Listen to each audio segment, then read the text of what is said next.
and click. Blueprints. Did you? Let me ask you something, Brian. Mhm. Did you realize that Blueprints was a bar?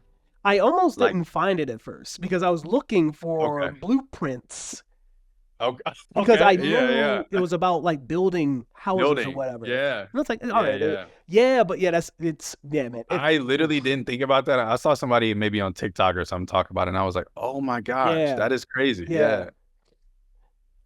How much do you know about blueprints, honestly? I'm not gonna lie to you. I pulled this trailer up just now, like when you said it, because I was like, come on, like Don't let the trailer deter you. I'm telling you, it don't look Yes. like nothing, but I'm telling you, that is the game. So if I'm looking at the right thing, it kind of got that Telltale character, like the way they yeah, I can see that art with style. art I can see that. I could definitely see that. Yeah. So it's very hard to describe blueprints. So it's a roguelike puzzle game so the way it works is you are a young, affluent kid who has just inherited this manor from an uncle. But you can't have it yet until you get into the 46th room of the floor. So you enter the house for the first time and you realize ain't no rooms in this room, right? So the only way to get to the rooms is you open up a door in the room that you're first in, and you get to choose between 3 rooms to set there. And you have to use this strategy to build your way to the 46th room so you can then like unlock the mystery of the manor and get your inheritance. So I do remember this trailer. Now I saw it. I'm trying to remember what I saw it on, but I do remember the trailer. It looks interesting.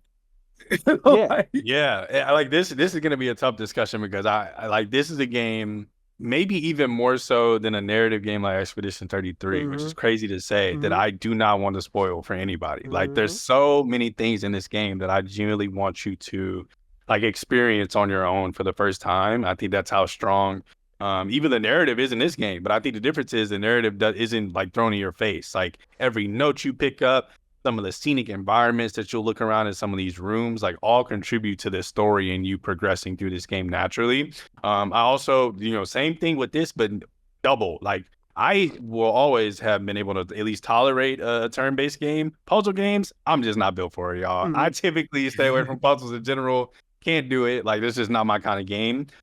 This is one of those games I was super fortunate. And one of my favorite things about my girlfriend as a gamer and her gaming journey so far is that she tends to like games a lot of times that I probably wouldn't like off first, traction. One of the first games that I ever put her onto, because I knew she would like it, but I didn't know if I would like was Balatro. And Brian, you and I talked about my obsession with Balatro last year, right? And that came from her being like, you would love this game, try it. Same thing with Blueprints. I said, oh, this is a puzzle game, bro. Like, she would love this. I'm not really rocking with it, but I'll give it to her. And, I started to watch her play it and progress through a little bit. And I was like, man, that looks kind of good. But I don't like puzzles, so I wouldn't like that. And she said, I need you to just sit down and just try it. Try a run on this game and see. So I, downloaded on the Steam Deck. Always let a shout out to Steam Deck for all my handheld people that, want to know if these games are Steam Deck compatible. This game runs beautifully on the Steam Deck. Battery life is a little more taxing than I would expect for a game like this, but it definitely still runs. You could get a good, I would say 5 to 6 hours, maybe even more of gameplay on Blueprints on the Steam Deck. At least for me. And I have, thoroughly enjoyed it. Like I said, as somebody that does not like puzzle games in the slightest bit, this game has taken me by such surprise. If you would have told Sergio last year that a puzzle game would be in consideration for even top 5 of his game of the year this year, I would have told you it's 2 Sergios or something. That's not me. I don't know who you're talking about. It's not me. But this, I have absolutely fallen in love with this game too. I definitely want to put more time into it. Unfortunately, Expedition 33 is taking all of my time. Every free time I have, I'm playing that game. But Blueprints is one that I'm just so excited to dive back into. I haven't rolled credits yet. I think I'm I think maybe like 10 hours into this game so far. I think I put about 10 hours into it. And I know I still have a ton to go. One of the things that has also really impressed me is my girlfriend just rolled credits on it. Actually, like the beginning of this weekend, she rolled credits. Yeah. She is still going back into that game and is still finding brand new things that are happening even after rolling credits on that game. That's how deep this game is. That's how much of a gameplay loop there is with the roguelike nature of it. And I just have been enjoying myself immensely. So definitely recommend this. This is also on Game Pass. So once again, even a bigger conversation we may need to have is like the value of Game Pass is finally, I feel like, starting to show through. With South of Midnight, with Expedition 33, with this game, right? We're starting to see so many more games. Doom the Dark Ages, coming out later this year, also launching on Game Pass, right? They're starting to really show the value with it. And I think, these are two games in Expedition 33 and Blueprints that at the end of the year, people are going to start to look at and say, wow, maybe Game Pass is the value that I need to be looking for in this new regime of, $80 games and maybe even more expensive, like we talked about earlier. So cannot praise this game enough. I don't know how big the dev team was for this, but I can't imagine it was a big team at all. I think it's a single guy. And I think it was one guy. Crazy. Yeah. Crazy, right? And I think this is, once again, just is a testament to I had no anticipation for this game before the year started. Didn't know what it was, didn't know this game was coming out. But I think the fact that we're in a space where indie games can come out and shine like this, to where people are saying this is going to be their game of the year, it's just so impressive. And I just cannot wait to play more and hope other people, jump on board as well. Looking at the game is the name of the studio that made it. Okay, gotcha. What were you saying, Carl? So looking at the game, like the first thing I thought was like, oh, like it's a puzzle game. You're building rooms. I was like, this might seem like a comfy game, something that like to pick your brain with, but also absolutely. Like that is chill, like so that you're not like worried about like dying or dodging like such and such creatures and stuff like that, which I think everybody needs like a few games like that. It's just kind of like and stress-free games.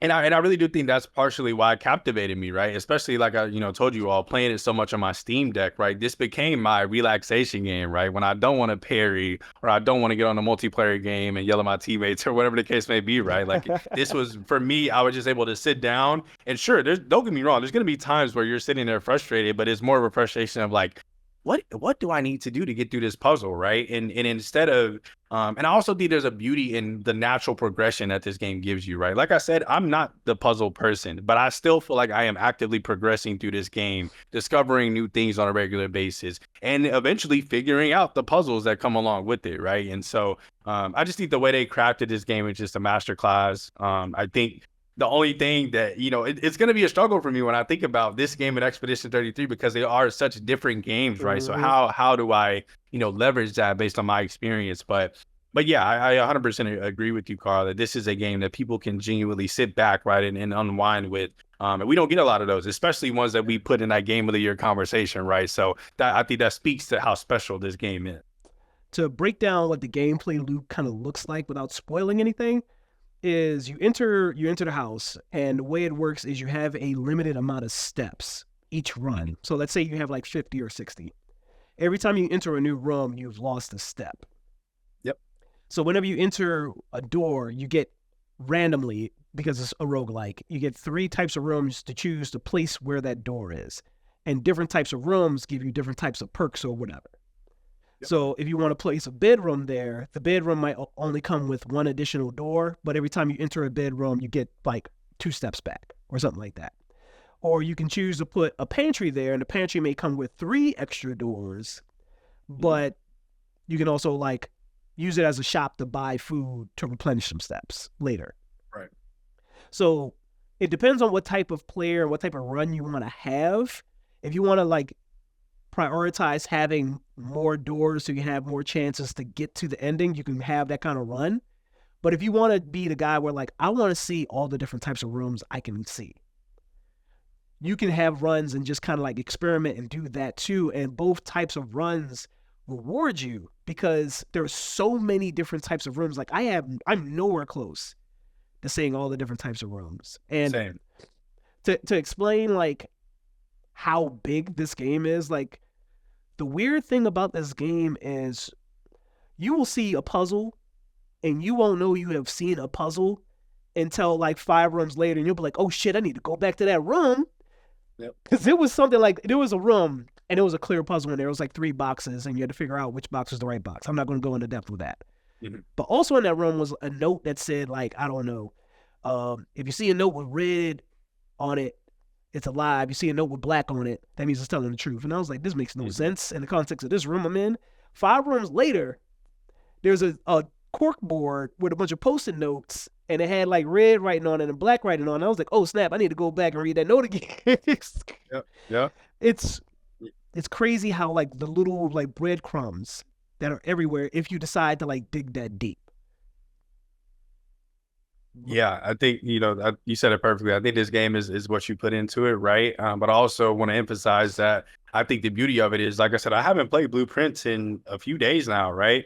But at no point do I think I'm going to jump back in and not be, not be immersed, not, feel like I picked up where I left off. There's plenty of games that I do come back to where I'm like, ooh, maybe I shouldn't have stopped playing this. I forgot what's going on, right? But no, I definitely feel like this game is not one of those. I definitely feel like you can put it down and come back to it. The last thing I would like to say about this game is this is the first game in I don't know how long where I have seen universally people are having notebooks that they are using for their game and their runs in this game. I have a notebook.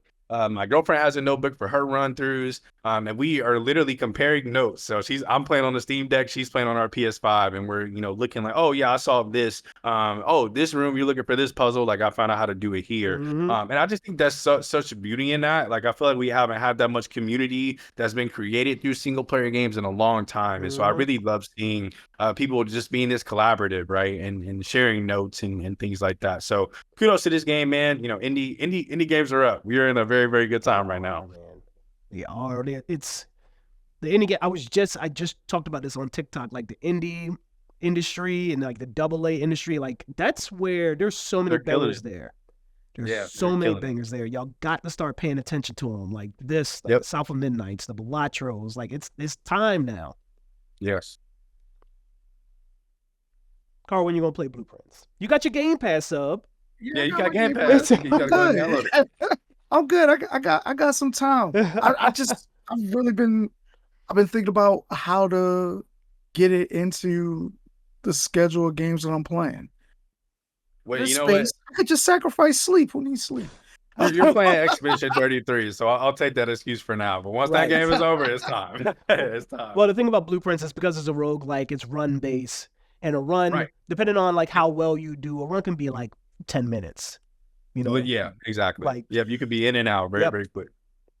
See, like my only thing when it comes to that is that like I feel like as much as you guys like talk the game up, that if I start playing and I feel like I'm speed running through it, I'm not appreciating like the game. I'm just like, let me get through it. Oh, okay, that was pretty cool. And then I'm like, all right, well, let me get back to, grinding on this game real quick for this or that. And like, it's a lot of things like this year, not even just games. Yeah. That like, you got to kind of sit down and savor. Yeah, no, I understand. 100%. To enjoy it. So it's just like, man, we're just having a good year. Gaming wise and entertainment wise.